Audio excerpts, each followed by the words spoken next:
Hello everybody and welcome. This is the Midnight McBride Show, show number 60. And the show tonight is called Kung Fu Pandya. And I didn't realise how relevant that was at the time when I picked the title. And my guest on the show this week is a gentleman called Divyael Pandya. And Divyael is an Awakener, so this is going to be fascinating. Hey Divyael. Hey, good afternoon. Hey. Oh, is it still morning, is it? Yes. Yeah. So the title of the show initially, Kung Fu Pandya, I picked it because I just thought it was funny. It's a play on words. Yes. Because your surname, apart from the Y, is Panda. Yes. Turns out you did Kung Fu for years. I did 6 years. I did a martial art called Wing Chun for 3 years. Yeah, that's Bruce Lee's, isn't it? That's right, Yeah. yes. And then I did, because I was working at the university, I met a Chinese student there, and his grandmother was a master, Kung Fu master. Grandfather was a master, father was a grandmaster, his mother was a grandmaster, everybody was a master. And then I met him in the gym, where, we were doing some fitness, and I saw him stretching. And anyway, to cut the story short, we started talking, and then eventually he started to show me some move. And his family was called Lee Ka system. Yeah. And I did 3 years of that as well. Very, very vicious. Oh, Right. Well, the show, I'll tell everybody how we met first. And there's a very nice lady who's been on the show called Debs Brooks. And she put me in touch with a lady called Dawn. And if I pronounce it correctly, it's Dawn Lavinia. Yeah. And then Dawn put me in touch with Jetty, who is a Zen Buddhist priest who's coming on the show next week, actually, and put me in touch with yourself. I think you're going to have to tell us in the name title, in the tag, it says The Awakener. So we're obviously going to go through your journey and your life, and we'll get into a lot of this in more detail at the end, but The Awakener. Why is the It was somebody who gave me this many, many years ago. I've been doing this for about 36 years now. And when I tried to start a business, it flopped, it went bankrupt, Yeah. But when I talk about spirituality, it just happens. And people say, oh, I heard that you do, groups, a meditation group. I say, well, yeah, if you can get between 10 and 12 people, I'll come. Within a month, boom, the telephone rings, Yeah. And I was working at the university, and then I had 6 or 7 groups in a week, and I was running ragged, Yeah. going to all these groups. And I always felt that everybody had this ability to connect with masters and teachers and see images in the head, because we are sentient beings, Yeah. But after all these years, I realized that not everybody has this. Do you mean not everybody has it switched on? Yes. Yeah. Not switched on. Yes. Because when I came to a point at the university, I couldn't cope with it anymore, because we amalgamated with the computing department from only having 2 computers in our room, technician's room, and then all of a sudden we had 24. Yeah. That was it. I said to the divine, please give me an opening so I can leave.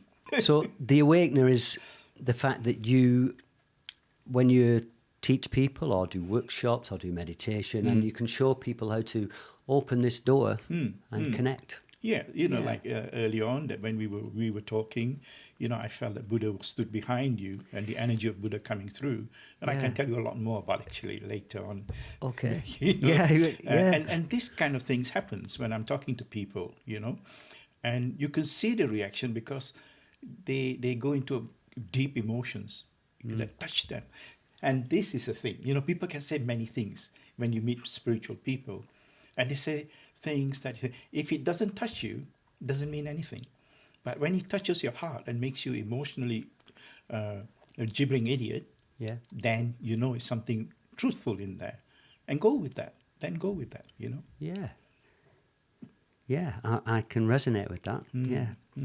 So we'll start at the beginning, Divyael, and your journey is absolutely not what I was expecting when I read your notes.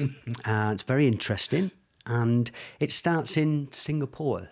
Yes, I was born in Singapore, and in a family, the Hindu family, Brahmins, they're Brahmins. Yeah. Vegetarians, they don't even eat an egg, we were just like this.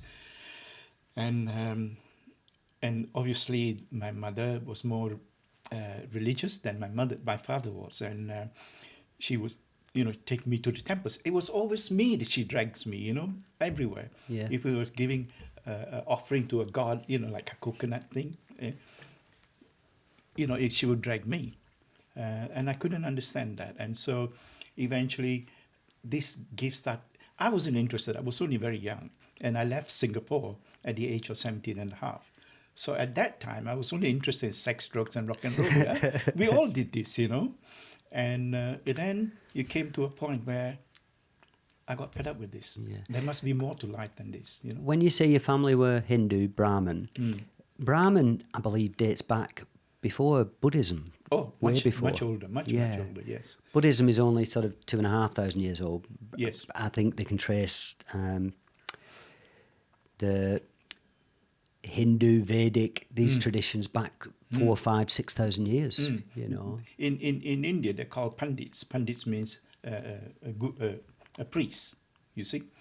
And in the Pandya caste itself, there is caste again. There's who is the highest in Pandya.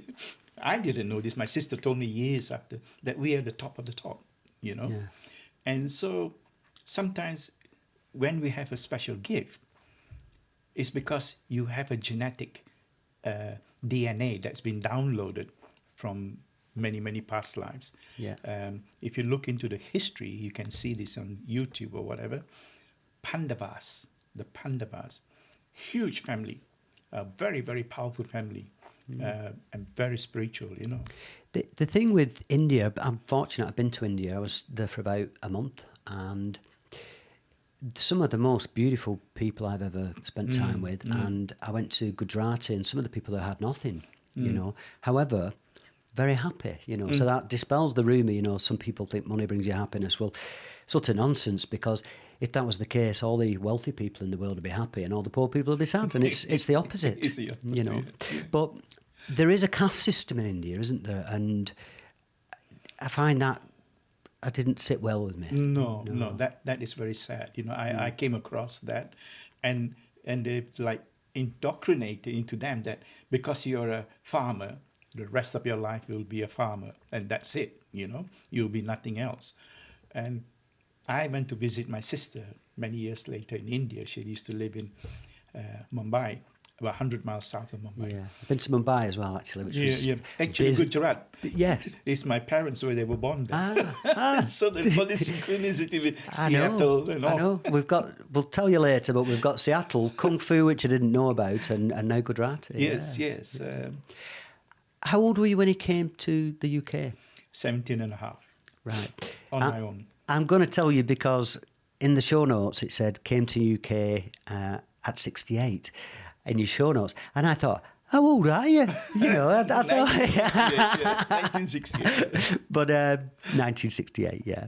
So you came on your own because you've got lots of brothers and sisters as well, haven't you? Yes, it's a big family, 4 brothers and 3 sisters. And even when I was a young boy, I never connected with them. No. I was like wild, like you. We were crazy nuts, in the Be head. careful what you say. You don't want to be associated with my past, Divyael, but yeah. And if there was any trouble anywhere or fight anywhere, it would be me who started. Yeah. It would be always me in the middle of it. And if to break into neighbors' houses or anything like that for the fruit, not to steal their fruit, it would be me. And even my sister just said to me a few years ago, how did you become like this? She asked me 3 times. I said, well, you are a devotee of Sai Baba. Ask him. I said, I actually wanted to be, a pop star. But I end up being like this. She said, I cannot believe it, because when you were here, you just created trouble, Yeah. And that's the separate genetics, like you say, Yeah. We all came with a different cell, a special cell. That's why you were the black sheep of the family, because they already knew up there that you're going to have to do something special when the time is right, Well, good, because I was definitely the black sheep of the family, and I'd like to think, I'm doing something worthwhile now, So yeah. The next part of your journey is a radio officer. Yes, I came to England to study that, you see. And my father sent me to England to say, do you want to go to England to study? And I thought, and the thing is, I never passed any of the exams when I was in Singapore. I never went to school very much. I did truant all the time. And then he said, go to England to study. I thought, and I said straight away yes, without thinking. It wasn't study that I was interested. It was Rolling Stones, Beatles, yes. Women, and da-da-da. I said, yes, come. But I didn't realize what a powerful journey it was going to be from there. As a radio officer, I think you said you worked in the Navy, is that right? Yes, I spent 3 years on the trawlers and 3 years in the Merchant Navy. Did you get married before you went in the Navy? Yes, I got married. I was a Jehovah's Witness. You couldn't write it, could you? 13 years. From a Hindu Methodist church. Then I went into being a Jehovah's Witness. Then I became not a Muslim, but I looked into that. I looked into Buddhism and things like that. Yeah, I've looked into lots of things. I was brought up a Catholic, and there's lots of things with that don't really sit well with me. Yes. Buddhism was something that made sense to me. There was some simple things. They invite debate. You're not going to hell if you make a mistake. Men and women are treated equally. Regardless of your sexuality, you're treated equally. They don't judge you. And they exude compassion and love. That, for me, is a good recipe. So I thought, I'll investigate this more. Yes, it is like that. What is your legacy, And then for me, it's like when I do kick the bucket eventually, and I hope that people say he helped me a lot one day, I think all we want to do as human beings is leave a good footprint. Two things, I say this a lot on the show, that we're given a compass to navigate when we're younger with the programming from school and from parents, and it's what's going to make you the most money, what's going to be the most successful, what's going to get you the biggest house, the status, all of this. The only two things we should navigate through life with, in my opinion, are, does this bring me joy and bliss, and is it helping others? Nothing else matters. That's it. And all we want to do is leave a positive footprint behind. Correct. That we help people. So the journey, then I left my sea career because the children were growing. I had 2 boys, you see. Yeah. And then I got the job at the university, and then I spent 33 years there, and that was the beginning of my awakening, because I met a lot of people. I was out clubbing and doing silly things, and I thought, there must be something more than this in life. And then I met a lady on a badminton court, and that was it. The rest is history, as they say. What were you doing at UCLAN? I was in electronic engineering, and then a lecturer, or I was like a technical support group. We were. And I wanted to ask, with myself, I was quite spiritual at certain points in my teens, and then I just got lost.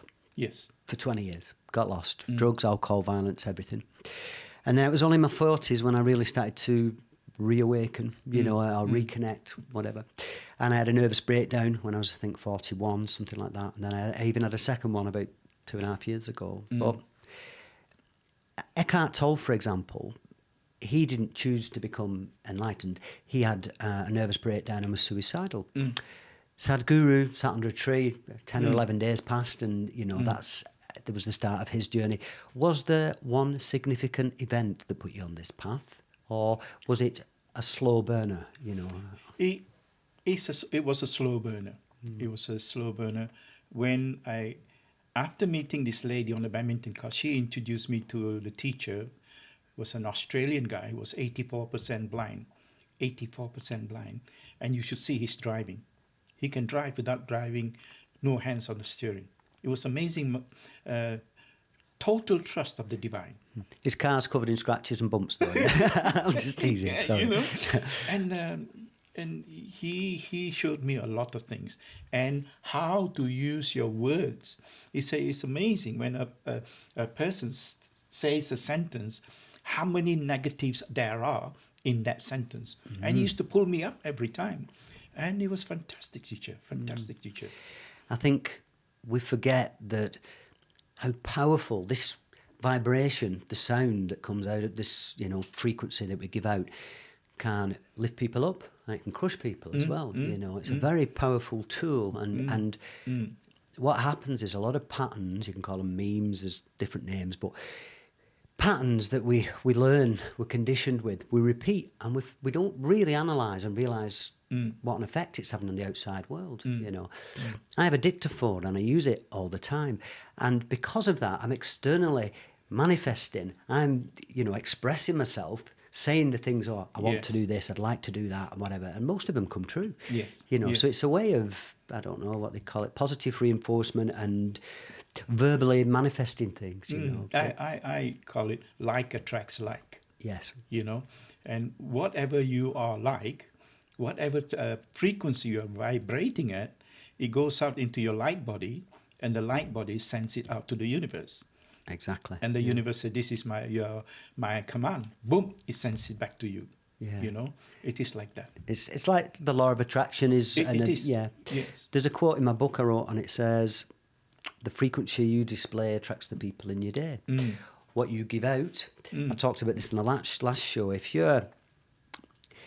if people around you are negative and you resonate with them, don't lower your frequency and resonate with them, because what will happen is, if you don't do that, you're not feeding them, you're not giving them what they need, and they'll move away from you.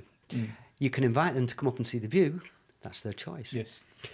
If you emit a positive frequency, the negative people in your life will generally move away, and the positive people will be drawn towards you. And just by focusing on this and becoming blissful and experiencing joy, and it's not a selfish pursuit, because when you squeeze an orange, out comes orange juice. So if you're full of joy, bliss and peace and compassion, and you're giving that out to the world, that's what you're going to receive. Exactly. Yeah. I mean, when I was in, I told you early on that I was in Rishikesh, India, 3 years ago, and I didn't know what was going on, and there was an international gathering of the yoga students, but there was also meetings, and then Muji was there. Yes, of course. I didn't know he was there. Yeah. And then all of a sudden, there's thousands of people sat there listening to him. And then I asked the question, do I know this gentleman? No, I don't really know him. Have I said hello, shake his hand? No. So what draws you to this person? Is your energy. Exactly. That's all it is, You ooze this energy out, and you draw people in, and in that perspective, you maybe give them some words of wisdom, or even just sitting in your energy, in your frequency, you change people. Yeah. Nikola Tesla always said, one of his famous quotes is, if you want to understand the universe, think in terms of frequency, vibration, and energy. Yes, that's right, And so eventually you see a lot of gurus, very high vibrational gurus, they don't say very much because they let the divine take care of it. Yeah. You just the tool. Be the presence of God.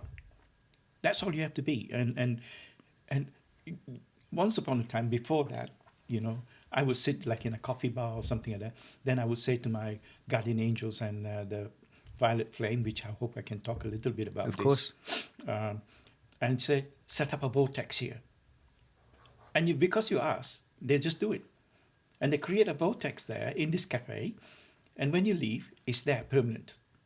And this is what we spiritual people should be doing, We don't really have to do very much now, because the frequency that we carry is very, very high. We always, every day, every night, you are getting downloaded. Once upon a time, it's only like full moon or solstice, or no more. And the energy that's coming is coming directly from the central sun, not from our sun now, direct from our central sun. Very powerful, because we can take the direct energy, where before 5 to 10 years ago, we couldn't. It was too strong. It just make you go cuckoo in the head, Maybe tell us then, you mentioned, we're moving on a little bit, and about the badminton. So what happened that day? What was that about? Well, I met this lady. I looked at her and I thought, there's something special about this lady. Again, there was this energy, but I didn't know what it was. Yeah. So she came off the court and I started talking to her. And we started talking about energies and chakras and things. And she said, yes, yes, yes, yes. And everything she said was very similar to what my mother used to talk about. Then I said, can I come and talk to you? So I came. And then she started talking about spirit stuff and all that. And I thought, oh, this is too much for me. This was after 6 months of learning. I said, I know the world I am in. This sex, drugs, and rock and roll, wasn't say going out clubbing and being stupid and things like that. Yeah. But I don't know this invisible world. I don't know this, so I don't want to be there. Anyway, I stopped going. And then it was 14 months later, I went back to her again. And then it started. Then she introduced this Australian gentleman to me, Daniel. Yeah. It's funny. You can hear the same message twice, and if you're not ready to receive it at certain points in life, you don't resonate with it, it doesn't mean anything to you. You can hear it 5 years later and you're like, my God, and it can be life-changing. Yes. So you've got to be ready to open to it, haven't you? That is very true, you know. Again, it's like attracts like, isn't it? I wasn't attracting that yet for me. And also being an electronic engineer, you know, all the electronics is very logical, you know, it's zeros and ones and blah, blah, blah. And come into spirit world, there's no zeros and no ones. You see anything, eh? I have a mathematical brain. I used to excel at maths. It was something I did very well. And prior to doing some of the things I do now, I worked on a lot of large scale civil engineering projects. I ran tunnelling projects, nuclear power stations, things like this, football stadiums, bridges, motorways. And that was how my brain worked. And you go into sort of the spiritual realm or, you know, pure consciousness, whatever you choose to call it, the 0 point field source, connect with this. And it means nothing. No, nothing. You know, it's irrelevant. You've got to let go. Yes. And I process and I quantify and all of that doesn't work here. You know, it's a non-physical realm. Time, space, it means nothing. So yeah, if you try to analyze it, I think you'll end up in a mental asylum, you know. Yeah. So the best thing is go with the flow. Yeah. I've done ayahuasca on a few occasions in the past, and I've talked about that I've done shows about it. And if you go in there and you're trying to process everything logically, you're going to have a rough ride. You've got to let go and just let the plant do what it needs to do, you know, the plant medicine. So, yeah. Yes, I was in Brazil with John of God, and I met some indigenous people down there. They were like selling little trinkets on the floor, you know, with a little bit of material.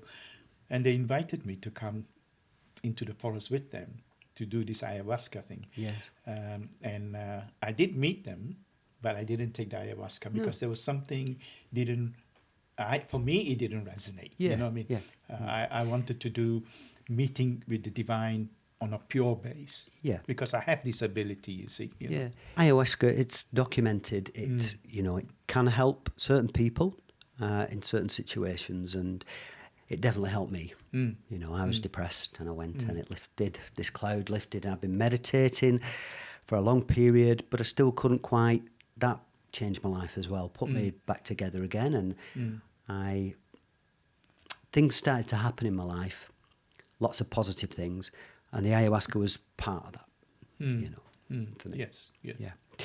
So you mentioned Daniel, badminton, you met this lady, you went back and saw her, and then Daniel. Yes, Daniel became my teacher for quite some time, and he used to, we used to meditate, and he just, because he was 85% blind, he just saw things.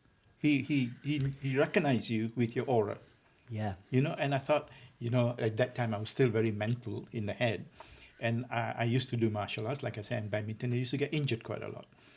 And that's badminton for you. It's dangerous, isn't it? I used to play a lot of badminton, and I've done some crazy things in my times. You know, I've done skydiving, cage fighting, and what have you. And I had more injuries from badminton than anything else, I think. Yes. I used to play in the Lancashire League, you see, and when I snapped my knee in the martial arts thing, I stopped, and I thought, okay, I'm gonna check this guy out because you know I'm like that, you know, and I would come in for the meditation, and I said, Daniel, I'm hurt, you know, where can you see where it is? And then he'd tell me where it is.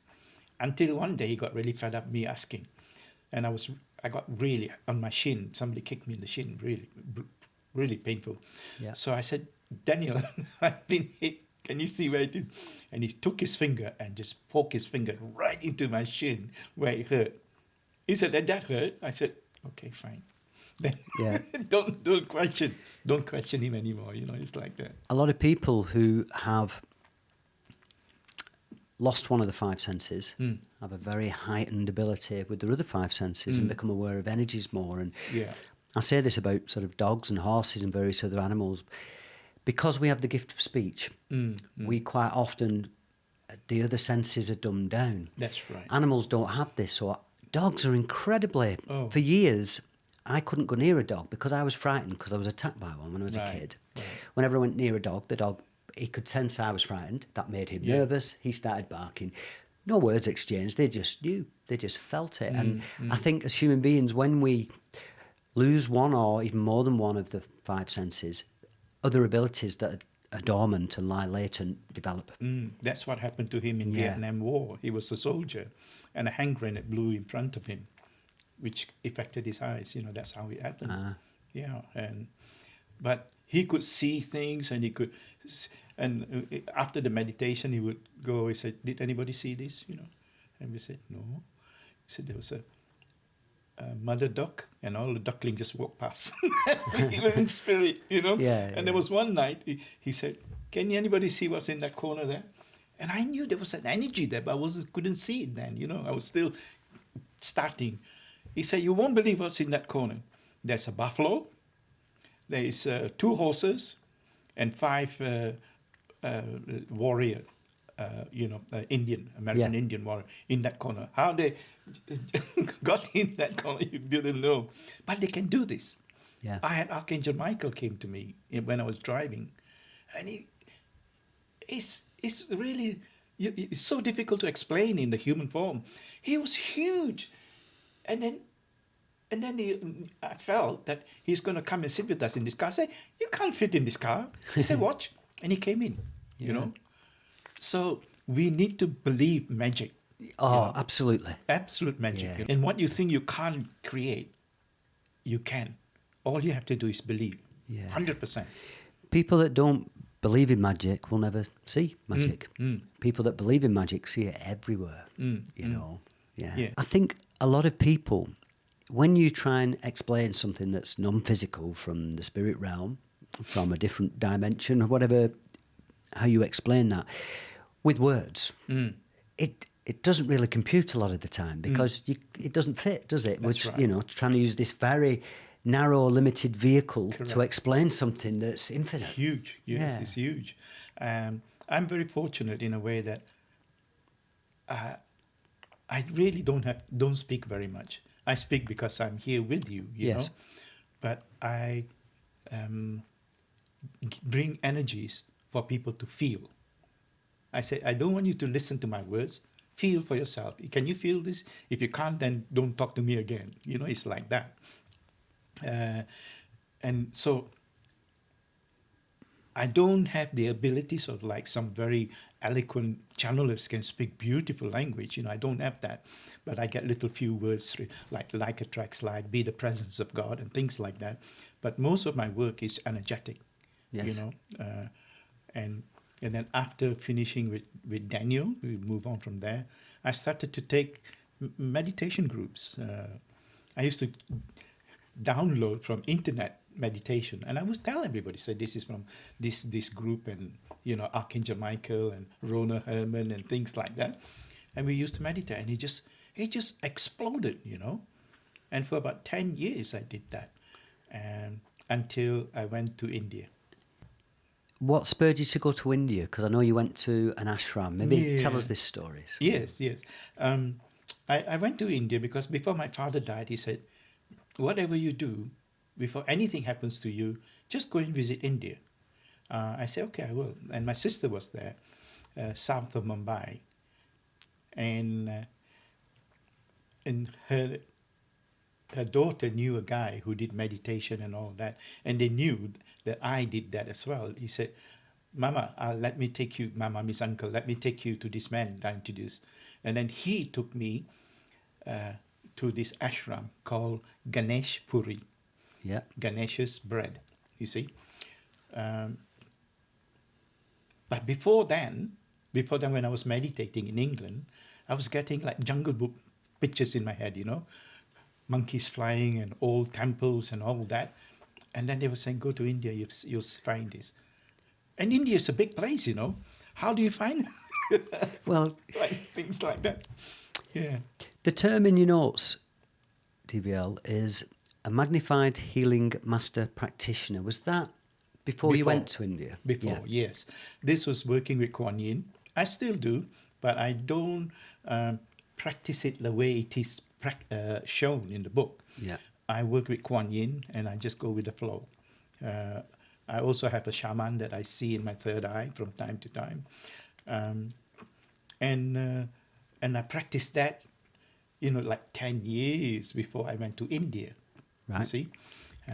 So when I do healing on people, I bring all these modalities, all these techniques into it, from shamanic to clear the auric field, to go around the person to see any astral parasites, entities, or ticks, astral ticks and all that are embedded into your system. And at the end, I cut the cords, your cords that holds you back in this lifetime. Then when I finish, I bring in the divine consciousness. And that is another story. Well, yeah. Yes. I've been very lucky on my journey. I've experienced out-of-body experiences, astral projection, telepathy, telekinesis, a whole array of things that when I first told people, they'd think you're crazy.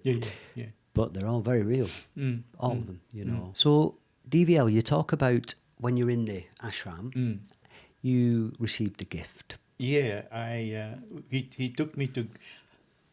I didn't... It just happened, I didn't ask, I didn't go... but before then, before going to that ashram, I was at Sai Baba's ashram in Puttapati. Yeah. Which in 4 days, I only was 4 days, and I knew that he took my letter and I felt something in my heart because I asked to help me to heal people, humanity. And he did something. Then I went back to Mumbai and I went to this ashram called Ganesh Puri. Yeah. And it was there that I started experiencing few things. The first room that we went to, there was a huge amethyst church, huge. I've never seen so big in my life. And he prostrated himself on the floor with the head down. Yeah. And he looked up and he told me, "Come on, get down." And I thought, well, I can't get down there. I got a designer's T-shirt on. So anyway, eventually I did get down there. And then I saw this light. The Kundalini light is not pure white. It's like that, like this color. It's gray-white color. And he came up, and I was watching it, eyes were open. I wasn't meditating or anything. And I was seeing this light came up from Mother Earth, and then it snaked around my chakra systems. And I was just watching this. It's quite frightening because it's something you never experienced before. Yeah. And you're allowing this energy to come into your body, And but I felt okay, I felt okay.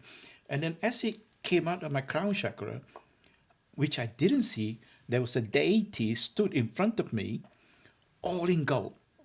She had gold garments, even her skin was gold, and the energy shot out of my crown chakra, and she just took it and put it straight into the universe, and that was the awakening of the Kundalini.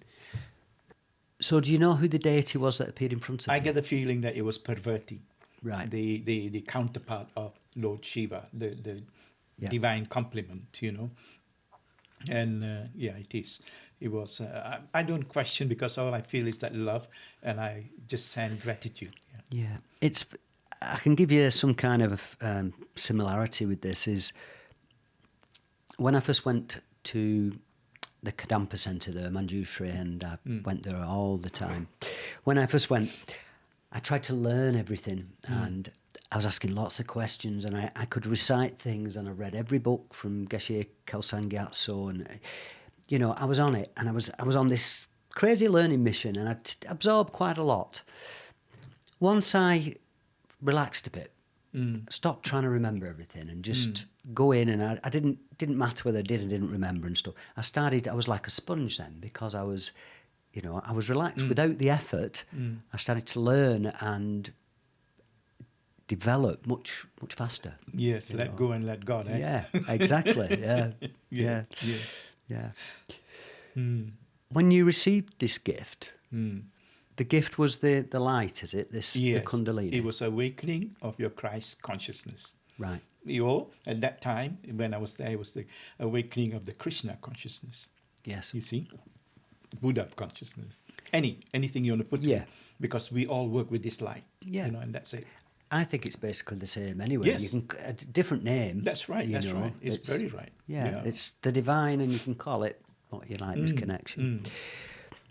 In your notes, though, you also mention that you got this gift and enlightened. So at this point, you experienced becoming enlightened. Maybe tell us about that. Well, and then I told this gentleman what happened. He said, "Okay, wonderful." He just very calm about it. And then he took me to another place outside of the building, and there were the guru's slippers, with the two where you put your toes in the slippers, you see. And he put his eyes at the slippers down there, and he asked me to do it. And when he asked me to do it, I saw the Shiva Lingam mountain, and it was just vibrating, You could see this energy. It was humming, it was amazing in my third eye, okay? I told him, he said, yes. He said, when Guru dies, they all go there first. They go to the Shiva mountain, So he said, come, we go to the temple and give some offerings, you see. So we were walking down towards the temple, and he was on my right, and his friend was on his right. And as we were going towards the temple, I felt an energy on my left side down here, somebody walking with me. So when I turned around and looked, it was Ganesh walking with us. And I first thought, being an engineer, yes. This guy is very good. The suit looks really very, very good, latex wool. Yeah. And then I said to him, Ganesh is walking with us, can you see? And he said, no, I cannot see. He said, but I can feel. He said, I can feel somebody down here. And I said, is Ganesh walking with us? Then I looked again, really critically, see if there was any connection to the hands or the mask and things like that. And it was Ganesh walking with us. Never said anything, and he was just walking with us. Then I said to him, do you want me to prostrate myself on the floor again? Because this was on the road now. We were walking towards the temple, and I wasn't going to go down on the road, you see. Yeah. And he said, no, just honor him for coming. So I honored him for coming, and I was talking to him here, and I turned out to Ganesh to say, I'm lost for words. I usually never lost for words. And I said, I thank you very much for coming. And I was getting emotional then, So I asked this guy, do you think I have to say something? He said, no. He said, just thank him for coming. And when I turned around to look again, he was gone. And it was a big space, big, like a open space. Yeah. And then again, after that, he said to me, there's bhajan going on. Let's go and join in. By then, I was emotionally very wrecked, Yeah. And we went into this room. There must be 200 or 300 people there singing. And I was like, and I said to them, I am not crying in front of all these people. Macho thing, you see. Yeah. And I held it. And then it finished. And in the left-hand corner, right in front of me, there was a statue of Guru Nityananda, a golden statue. Then he said, come, stand down here. Stand in front of it, see what you get. I'm sure this guy knew exactly what he was doing, Yeah. And I stood in front of this statue, golden statue, and then all of a sudden there was all these little lights started coming out of the statue. Pink, lilac, blues, white, purple, all around the statue. And he came, and then I had tears in my eyes by then. There was so much love coming out of the statue, Yeah. Well, it's only a statue, but the energy. And he went above his head and disappeared into the ceiling and out, And I stood there and I just broke down, I broke down. I knew it was about 3:30 in the afternoon, sunny day outside. And when I felt a hand on my shoulder, this man said, "We have to go home now." It was like night. It was nightfall.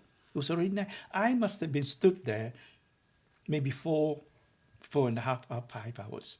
And it felt like 20 minutes. Yeah. I just went into a different dimension, Yeah. And that was my integration of that frequency, the gift, Yeah. The best meditations I've had is I'll be meditating. I'll think, I better stop now. And Luke, I'm thinking it's 15 minutes. Yeah. And I've meditated for 6, 7, 8 hours. I don't do that all the time, but I have done. And time stands still, doesn't it? Yes. When you're connected, you're not. For a brief while, you're not of this world. Your physical form's left behind, and you're somewhere else. Correct. Yeah. You're not there. You're out. Yeah, like you say, out of body. Yeah. And it's and this is the thing that I want to learn. I want to ask that to translocate, like all the masters did. Jesus did. Yeah. All the gurus did. And I just recently bought some CDs. Yogananda CDs, Yeah. And I've been listening to that. The autobiography of a yogi. Correct. Yeah. And I've got that on audiobook. Yeah. Yeah, that's what I got. Yeah. And how they translocate, bam, bam, bam, bam, bam. Yeah. There's things now that people think, it's a bit of a story and it's a myth and stuff, but a lot of ancient Buddhist teachers, monks, things like this. They reckon they lived till, 600, 700, 800 years old, that they could translocate, be in two places at once, move without time, so be there and then a moment later be on the other side of the world. Yes, that's right. Because I suppose if you transcend this physical form and you become a truly spiritual being, then the limitations of this realm of the five senses, time and space, don't apply. That's right. Because the way we are going now with the energy integration, we are ascending with our bodies, with this physical body. And this is why we find it very difficult to be with people that are still asleep. Yeah. Very, very difficult to be with them now. And because we are ascending with the physical body. And it's becoming more and more, as you say, you talk something in your dictaphone and boom, it happens, because we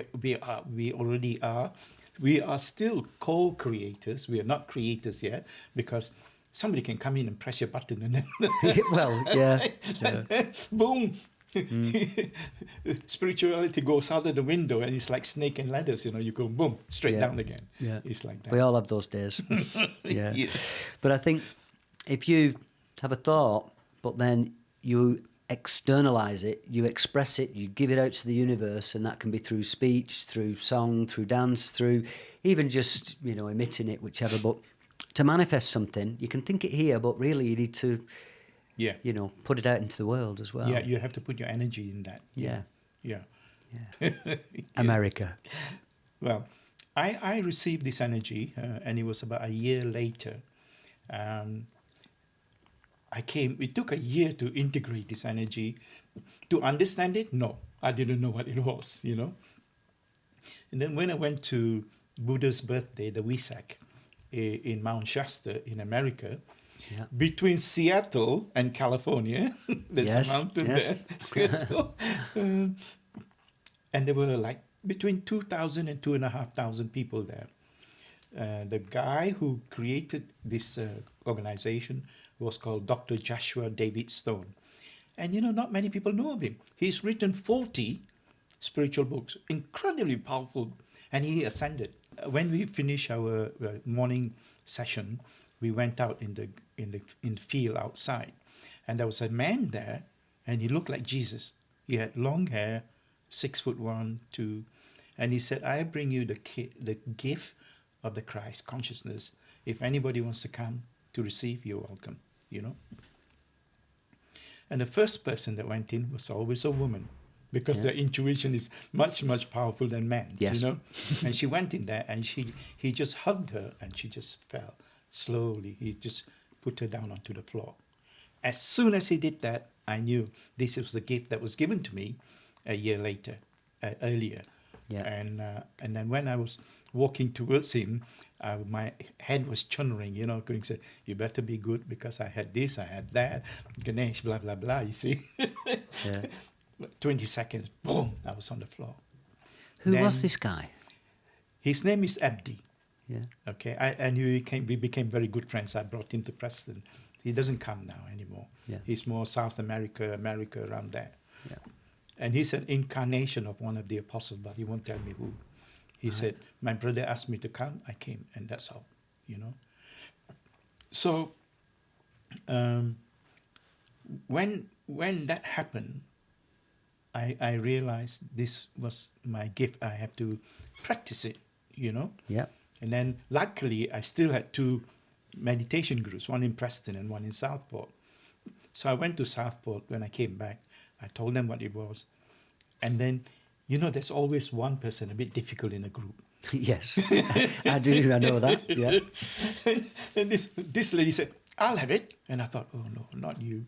Anybody but you. Because she was like that kind of person that say, you're really good or you're Prove bloody it. rubbish. Yeah. You know? Anyway, I touched her. Boom, she was out, you know. And she was down. And there was like 8 of us around her, sat in the chair looking down on her. And she was completely out. And took me by surprise because I didn't think I could do it, you know. Didn't maybe Yeah. at that point grasp how powerful you are or this is. Yeah. And then my journey started. My first invitation was in Vienna. And there was like 3 groups of 40 people. And I just, you know, they all went down and things like that. And then I traveled Australia, New Zealand, blah, blah, blah. Yeah. You know, yeah. Giving the Christ consciousness. Yes. I met this lady in New Zealand and it became sonic. She said, very, very tuned in lady, she said, they said that this energy is sonic, which is beyond the Christ consciousness. That's what she says, you know. Yes. And I call it now the divine consciousness. Yeah. Because it's expanded. It's expanded now, you see. And this is what I give to people. So I don't travel very much because of the COVID thing. Yeah. But people do come to me from time to time. I had a lady came a couple of days ago, which completely, it's only 2 days. And I saw her in the gym yesterday. She said, I don't know what you did to me, but I'm sleeping 10 hours. Yeah. I said, good. I said, sleep 10 hours, you Yeah. know. And that's it, you know. Yeah, well, we all need that. I don't sleep particularly well. I usually get up at 3:30 in the morning. Really? But it's an improvement. For years, I didn't sleep at all. Right. Now, you know, maybe I get 5 or 6 hours on a good night, but I get up a few times. But yeah, to sleep. The last time I slept for, say, 8 hours continuous was about 4.5 years ago. I remember it because it was so unusual. I don't do that. Right. You know. Right. Yeah. Right. So yeah, the gift of sleep on its own is a wonderful thing, isn't it? Yeah, it was a funny night last night, isn't it? I don't know if you felt it. I was like hot, really hot. And I was like pushing the blankets back and all that. And it's been like that for the last week or so. Really hot, you know. Yeah, I'm exactly the same. Yeah. Yeah, I get the feeling that it's the frequency, vibration, oscillation. It's Yeah. at higher level. So it's like your cells are vibrating at a higher level. So that's what's happening to your body. You know, different people might feel different. They might be hyper right in the middle of the night. You know, they can't sleep. That's okay. You know, go down, have a cup of tea or a quick chocolate drink, and then come back, and then it's okay. You'll settle down. Maybe now is a good point to just tell us what's the violet flame. Yeah. Yeah. Many, many years ago, when I started my journey, I found out about the violet flame. And I was just got sucked into it proper, you know. And the violet flame is the 7th ray, you see, because we come, I think there are 8 rays that we all come on one of these rays. Mine is the 7th, the violet ray. And what the violet flame does, it transmutes, it cleanses, it gets rid of heavy energies that is around you in your home, and you can put a protection around your home with a violet flame. If you Google it, yeah, it's there. And you can change the atomic structure, as you will know about this, atomic structure of water by using the violet flame. And I've been using violet flame for nearly 30 years now, and teach people how to use the violet flame to change the, how can you say, the structure of water, as the Japanese professor did, and bring it to a higher frequency. And what it does is that it starts to cleanse from outside your aura, and then it comes into your body, and then it starts to cleanse your skin, your muscles, your everything. And then at the end, it starts to cleanse your cells, all those trillions of cells you have. And then it covers your cells with a lilac color. Because if you use pure violet, it's too strong for the body. So it's very intelligent energy, you know. And then when it covers your cell, what it does is that it protects that cell. Right. And keeps it young, you know. And when I'm in Holland, because there's so many canals down there, I show them how to use the violet flame to clean this water. Apart from just using for self, use it for Mother Earth.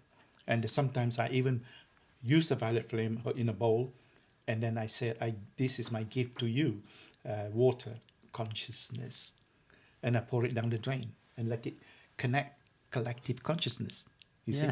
And we do that. And my lucky number, by the way, I was born on the 7th of the 7th. oh, is it? Yeah. I'm the 5th of the 7th. Oh, you're 5th of July. Hey. Oh, no, more synchronicity. Oh, my God. But when you said it's the 7th ray. Yeah, yes. Yeah, 7's very prominent in my life. Glastonbury. Yes. Yes. Tell us about Glastonbury. Yeah, how did I connect with this? Oh, yes, I first met this lady, and she wanted me to come to the PLG group, which is a very, very big group in Glastonbury. And then all of a sudden, she just disappeared. And then she went to Spain. I thought, hey? I said, what are you doing in Spain? She said, well, I stopped doing the PLG. It's another group called Dave and Samir, you know, and they run it now. And I had a phone call from Samir to say, I can't remember this lady's name, but she gave me your phone number, so we asked if you'd like to come and give a talk, which I did. And it's quite concerning, because it's like taking coal to like Newcastle, isn't it? As they say. Yeah. I said, how do you go and talk about spirituality in a place like Glastonbury when people are very, very tuned in, like, you know? Yeah. But never ever distrust who you are and the information, because it happened, it just flew, you know, it's just a flow happened. When there's a flow, just do it, and they will guide you. And I was saying who I am, what I do, and the violet flame. There were people there with tears in their eyes, and I thought, this is interesting, you know. And just say what is in your heart. You know, if it's pure goodness, love, unconditional, you will touch them. And so I became a bit of a celebrity there now, you know. Yeah. Now, even with the radio station down there with Steve, and so much information. Oh, his head is full of information. And so I did a workshop there, well, 2 or 3 workshops there. And I do go down there quite regularly when we can. And just talk. Yeah. And many of them are on my Facebook and YouTube channel, following my meditation, you know. Yeah. Maybe tell us about what you're doing currently. So I know, for example, you're doing some meditations online, aren't you? Yes. This kind of thing. So just maybe give us a lowdown of what you're still doing at the minute. Okay. I thought, because I can't travel anymore, and I felt, because I used to fly like 6 to 8 flights a year, you know. Yeah. And I felt a bit tired now, you know, and I didn't want to do as much. And then when this COVID thing started, it was a blessing in disguise, really. So my lady Jeanette said, why don't we do it on YouTube. So I say, yeah, okay, because I'm not used to it. I'm a people's people, you know what I mean? Yeah, I'm the Contact, same. hug, and all that. Yeah. So it just started taking off, and more people join in. And it's called Hands of Light on Facebook. On Facebook. Yes. So this is a group on Facebook. Yes, yes. People can join this Yes, group. yes. And then there's meditation videos Yes. that go out on there. Is it live stream or videos? Yeah, it's live. Live, yes, yeah, yes. the meditations, yeah. I will try and give you some videos. What happens in the room when the light comes in? It's amazing what happens. And Jeanette she's got a gift of taking orbs, with the camera. And then also I was given 3 visions many years ago, and I kept it to myself because I felt it wasn't ready to go out. And now the 3 visions are on YouTube. Okay. On YouTube, the last 3, and if you are conscious and open to understanding these 3 visions, it encompasses everything that is happening now. Right. Yeah. So tell us, if somebody wants to get in touch with you or they want to do one of your meditations, so tell us again, the Facebook group is called? Hands of Light. And what's your YouTube channel called? It's the same. It's the same, Hands of Light as well. It's just if you want to call it an organization, with me and everybody else. I bring them and I take them out of body as well. Well, out of body, outside of their Mother Earth, and looking down on Mother Earth, and use the violet flame. Yeah. We use that, yeah. And do you have a website, Divyael? It is themessenger.me.uk. Wonderful. There's a lot of information there of who and what I am and what I do, obviously, it's a bit limited to what I do because of the traveling and all that, Yeah. So, finally, Divyael, tell us, what's next? What's on the horizon for you? For me, on the horizon is to get people who are very conscious now, that are open, completely open, and activate their sacred heart. You see, maybe you have seen it, a picture of Christ with the 3 colors coming out of the heart. Yeah. That is it. That is your 3-fold flame. You see, there are 3-fold flame. And to activate that, to bring the power of the Christ within them. I want to do this more and more now, that they come into their mastership without questioning of who they are now. There's no question. If you've been doing spirituality for the last 10 years, you should know this now, by now, to be activated. You see? So that's my goal. Divyael, it's been an absolute pleasure. My pleasure to have you here in the studio and to interview you, and I'm really happy you came. Hey, thank you for having me, Thank you. I'm sure we'll meet again soon. Absolutely, yes. Yeah. Okay, ladies and gentlemen, I'm going to leave you with a quote. It's normally from a book, usually one I've written. However, on this episode, it's slightly different, and I'm going to let Divyael, he's going to tell you a quote and explain it. Go for it, Divyael. Okay. This was given to me probably 3-4 months ago. And it said, be the presence of God.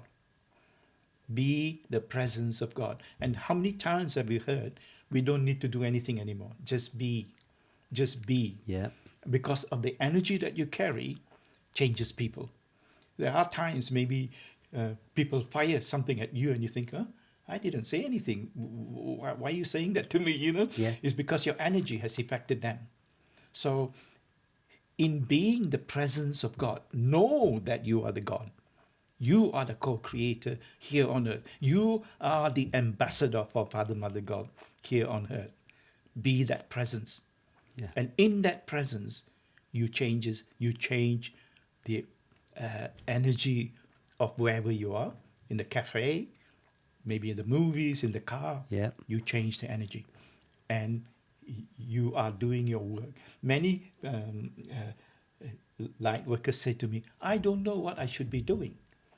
Well, keep it simple. be the light, be the presence. That's all you have to do. That's what Yogananda did. Yeah. Many, many masters, gurus, Jesus did, Yeah. just be the presence. That's why I think they say, the best way to show anybody anything is by example. Be that, and in being the best version of yourself and experiencing bliss and joy, you give that out to everybody as well. Yes. Yeah. And when you come to the knowingness that you are capable, you do more. Because you know, I am that I am. Exactly. Yeah. Thank you, Divyael. Wonderful. Thank you very much. Yeah. Thank you. Okay, folks. You can catch this show every Monday and every Thursday live on YouTube. It then goes live as an audio podcast 3 days later on many different channels, which include Spotify, Podbean, iTunes, Amazon, Deezer, iHeartRadio, etc. Loads of them. And Google, I think, as well. You can catch the radio show every Monday night from 11 till midnight or midnight till midnight on Salford City Radio 94.4 FM, and that's the Mind, Body and Spirit show. You can go to the website, midnightmcbride.com. You can catch me on Instagram, Facebook, Twitter, LinkedIn and others. You can buy the book on Amazon, From Pills to Peace. You can also get the audiobook and the paperback version, the audiobook being available on iTunes, ACX and audible.com. And you can get the Kindle and paperback version in loads of other places. Okay, folks, thanks for watching and I'll see you next time. Shalom.